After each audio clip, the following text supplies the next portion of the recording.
नमस्कार, मैं गुलबशा। अगर आप कारोबारी हैं या आपकी किसी सामान की दुकान है तो ये खबर आपको देखना बेहद जरूरी है, क्योंकि 1 रुपए के चक्कर में आप जेल भी जा सकते हैं। जी हाँ, आज की ये जानकारी एमआरपी यानी अधिकतम खुदरा मूल्य से जुड़ी हुई है, जिसे ठीक से जानना और समझना बेहद जरूरी है।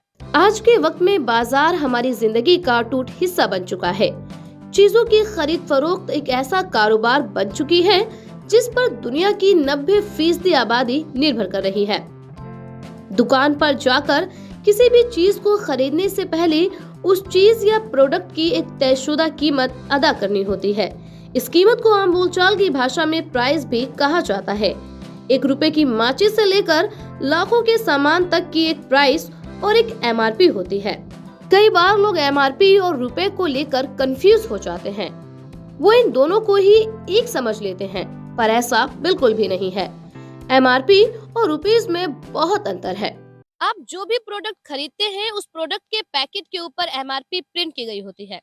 जैसे मेरे पास ये मैच बॉक्स है, इसका एमआरपी 1 रुपए का है। साथ ही ब्रैकेट में लिखा है ऑल टैक्स इंक्लूडेड, मतलब मैच बॉक्स पर जो एमआरपी लिखी गई है उसमें सभी तरह के टैक्स शामिल है और अलग से कोई टैक्स या कीमत देने की जरूरत बिल्कुल नहीं है। एमआरपी का फुल फॉर्म है मैक्सिमम रिटेल प्राइस, यानी अधिकतम खुदरा मूल्य।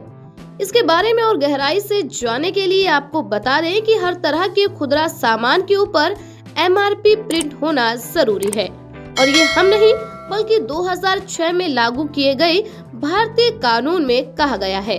अगर कोई विक्रेता या कंपनी अपने किसी खुदरा प्रोडक्ट को बिना एमआरपी प्रिंट किए बाजार में बेचने के लिए रखती है तो उस पर कार्रवाई भी की जा सकती है। अब अगर आप ये सोच रहे हैं कि एमआरपी सरकार निर्धारित करती है तो जरा ठहरिए, क्योंकि किसी वस्तु की एमआरपी कितनी होगी ये उस सामान का मैन्युफैक्चरर डिसाइड करता है। यानी जो भी कंपनी उस प्रोडक्ट को बना रही है वो कंपनी ये तय करती है कि उस प्रोडक्ट की एमआरपी क्या होनी चाहिए, पर इसका ये मतलब कतई नहीं है कि वो कंपनी अपने मन मुताबिक कोई भी कीमत तय कर लेगी। आपको बता दें कि जब भी कोई कंपनी उसके प्रोडक्ट की एमआरपी निर्धारित करती है तो वो उस प्रोडक्ट को बनाने से लेकर रिटेलर तक पहुंचाने में आने वाली सभी लागत को ध्यान में रखकर ही निर्धारित करती है। उस कंपनी का फायदा, होलसेलर का फायदा, टैक्स और दुकानदार का फायदा, इन सभी पर नजर रखकर कंपनी उस प्रोडक्ट की एमआरपी तय करती है ताकि सभी लोग फायदे में रहें और ग्राहक भी फायदे में रहे। यानी किसी भी प्रोडक्ट की आखिरी और सबसे बड़ी कीमत एमआरपी है। दुकानदार कम से कम उस सामान को कितने में भी बेच सकता है, लेकिन वह एमआरपी से ज्यादा कीमत नहीं मांग सकता, फिर चाहे वो एमआरपी से 1 रुपया ही ज्यादा क्यों न हो। अगर कोई ऐसा करता है तो वह अपराधी साबित होगा। अब ऐसे में अगर कोई दुकानदार आपसे एमआरपी से ज्यादा पैसे की डिमांड करे तो आप उसकी शिकायत कर सकते हैं। एमआरपी से ज्यादा कीमत किस तरह से वसूली जा सकती है, इसे उदाहरण से समझिए।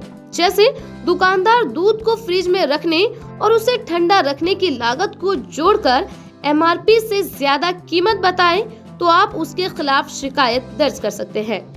लेकिन याद रहे कि शिकायत के लिए आपके पास उस प्रोडक्ट की कीमत यानी जो आपने एमआरपी से ज्यादा अदा की है उसकी स्लिप या रसीद होनी चाहिए।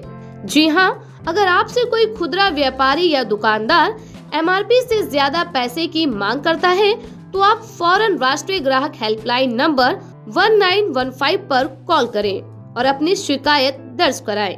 आप चाहे तो नेशनल कंज्यूमर हेल्पलाइन की वेबसाइट consumerhelpline.government.in पर भी शिकायत दर्ज कर सकते हैं, या फिर आप 1800-111400 पर भी फोन करके अपनी शिकायत दर्ज करा सकते हैं। आपकी एक शिकायत पर दुकानदार को 1 रुपए की एवज में 5 लाख का जुर्माना या 2 साल तक की जेल या फिर दोनों हो सकती है। जानकारी कैसी लगी कमेंट कर जरूर बताएं और हाँ, इस वीडियो को लाइक करें, शेयर करें, साथ ही हमारे चैनल को सब्सक्राइब करना बिल्कुल ना भूलें। आपको घंटी जैसी एक आकृति दिखाई देगी, उसे जरूर दबाएं ताकि कोई जानकारी आपसे ना छूट जाए। खबरों की डोज नवदीप टुडे पर हर रोज